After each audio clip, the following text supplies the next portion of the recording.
சுவாமிஜி, கிரகங்களுடைய செயல்பாடு பூமியில் உள்ள உயிரினங்களை எந்த வகையில் பாதிக்குது? ஆதியோகத்தில் நாம் வலியுறுத்துவதில் இன்னொரு முக்கியமான விஷயம் என்னென்னா, கிரகங்கள் சம்பந்தப்பட்ட அறிவு.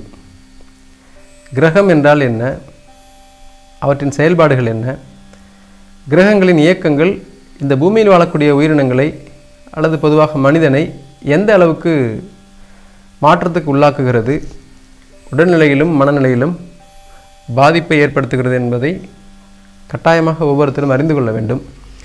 அந்த அறிவின் அடிப்படையில் தன்னுடைய வாழ்க்கையை அமைத்து கொண்டால் அவர்கள் எளிமையாக இந்த உலக வாழ்க்கையை நடத்தி கொள்ளலாம் என்பது 100% உண்மை. என்னென்னா, இன்றைக்கி இந்த கிரக அமைப்பினுடைய செயல்பாடுகளை ஜாதகம், ஜோதிடம் என்ற அடிப்படையில் பல பேர் பலவிதமாக கையாண்டு வருகிறார்கள்.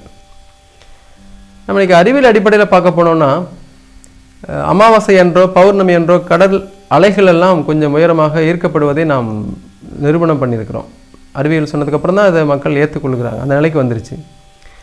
இப்போ சாதாரணமாக பூமிக்கு பக்கத்தில் இருக்கக்கூடிய ஒரு சந்திரன், ஒரு சின்ன துணைக்கோள், நம்முடைய பூமி பரப்பின் மீது இருக்கக்கூடிய தண்ணீரில் கடலில் ஒரு மாற்றத்தை ஏற்படுத்துகிறதுனா, இப்போ இதே மாதிரி பூமிக்கு அண்மையில் இருக்கக்கூடிய சேமையில் இருக்கக்கூடிய கிரகங்கள் ஏதோ ஒரு வகையில் மாற்றத்தை உண்டு பண்ணுங்கிறது உண்மைதானே. நாம் கிரகத்தின் செயல்பாடுகளை மறுக்கலாம் முடியாது, மறைக்கவும் முடியாது, அது உண்மை. சூரியன் எவ்வளோ தொலைவில் இருந்தாலும் அங்கேருந்து வெளிச்சம் வருகிறது, அந்த வெளிச்சத்தின் ஊடாகவே வெப்பம் வருகிறது, அதிலும் இன்னும் எத்தனையோ விதமான கதிர்கள் வருகின்றன, அந்த கதிர்களோடு வண்ணங்கள் வருகின்றன, ஒளி அலைகள் எல்லாம் நம்மளை நோக்கி வருகிறது இல்லையா. இவை எல்லாம் நம்ம மீது ஒரு விதமான மாற்றத்தை, பாதிப்பையோ நன்மையோ ஏற்படுத்துகிறது. சூரிய வெளிச்சம் இல்லை என்றால் இங்கே உயிரினங்கள் வாழ முடியாது. அதே போன்று குளிர்ச்சியும் நம்மை நோக்கி வருகிறது. அப்படி தானே பொருள் இருக்குது. இந்த பிரபஞ்சத்தில் எல்லாமே இருக்குது. காந்தத்திலிருந்து, மின்காந்தத்திலிருந்து, மின்சாரத்திலிருந்து அனைத்தும் இருக்கிறது. இவை அனைத்தையும் பெற்று இந்த பூமியில் வாழக்கூடிய ஒவ்வொரு உயிரினமும் தன்னை அதுக்குள்ள ஆட்படுத்தி கொண்டு ஏதோ ஒரு வகையில் வாழ்ந்து கொண்டிருக்கின்றன. மனிதர்களும் அவற்றை உணர்ந்து வாழ வேண்டும் என்பதை கற்றுக்கொள்ள வேண்டும். அவைகளை எதிர்த்தோ அல்லது அவைகளுக்கு முரணாகவோ நாம் எதை செய்தாலும் கண்டிப்பாக நாம் என்ன செய்ய முடியாது, வெற்றியை காண முடியாது என்பது உறுதி. இது ஒன்று. இன்னொன்று என்ன அப்படின்னா, கிரகம் என்பதற்கு இன்னொரு பெயர் வீடு என்று பொருள்.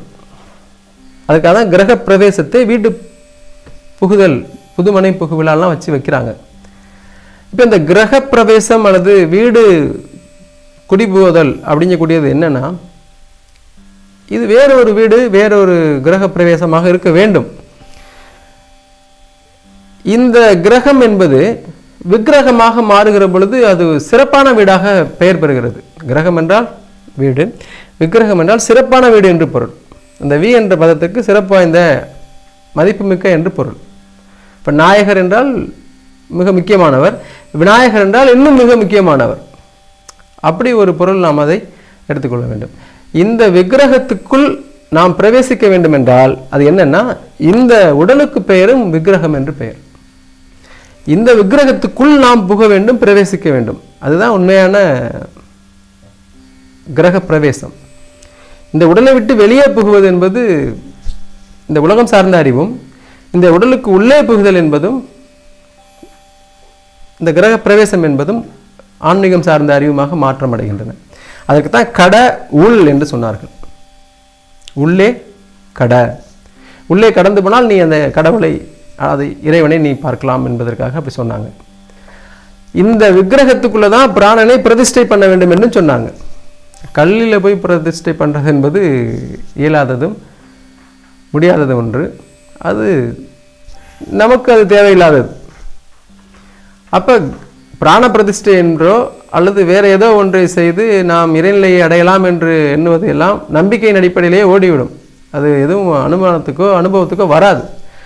அப்போ நம்முடைய அனுபவத்துக்குள் வர வேண்டும் என்றால் இந்த விக்கிரகத்துக்குள் இப்பொழுது இருக்கக்கூடிய பிராணனை பிரதிஷ்டை செய்து நிலைப்பிக்க வேண்டும். அப்படி இந்த பிராணனை உள்ளே நிலைப்பித்து விட்டால் அந்த என்ன நிலை? அமரத்துவ நிலை ஆகிய அடக்க நிலை, ஜீவ சமாதி நிலை. அதுக்கு தான் பிராண பிரதிஷ்டைன்னு சொன்னாங்க. விக்கிரக தரிசனம், விக்கிரக ஆராதனை, விக்கிரக குடிபோதல் இதெல்லாம் சொல்லி வச்சாங்க.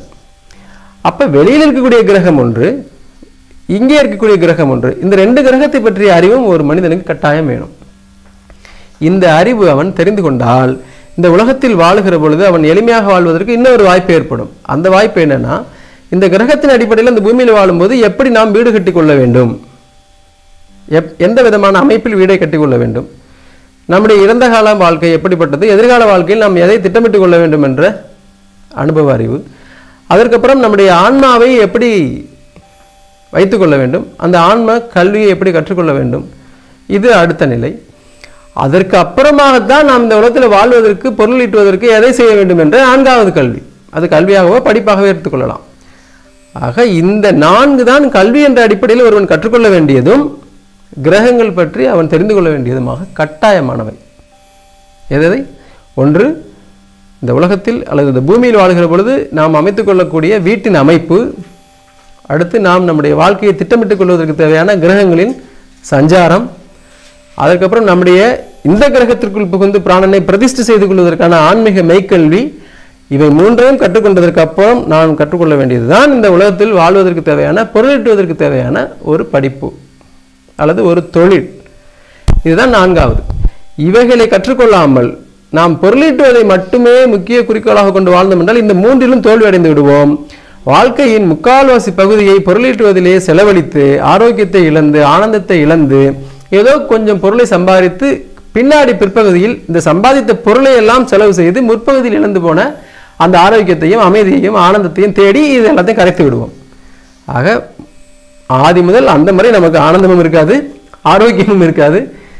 வெறுமனே வாழ்க்கையை வாழ்ந்து இறந்து போன நிலைக்கு நாம் தள்ளப்படுவோம். எனவே கல்வி என்ற நிலையிலும் சரி, கிரகம் என்ற நிலையிலும் சரி, ஒரு மனிதன் தெரிந்து கொள்ள வேண்டியது நாம் வாழக்கூடிய வீட்டின் அமைப்பு, நம்முடைய வாழ்க்கையை திட்டமிட்டுக் கொள்வதற்கான கிரக சஞ்சாரம், நம்முடைய இந்த கிரகத்திற்கு அடிப்படையாக இருக்கக்கூடிய ஆன்மாவை பற்றிய ஆன்மீக கல்வி, அதற்கப்புறம் பொருளீட்டுவதற்கு தேவையான ஒரு தொழிற்கல்வி. இவை 4 தான் கற்க வேண்டியதும் கிரகம் பற்றி மனிதன் அறிந்து கொள்ள வேண்டியமாக அவசியமானது.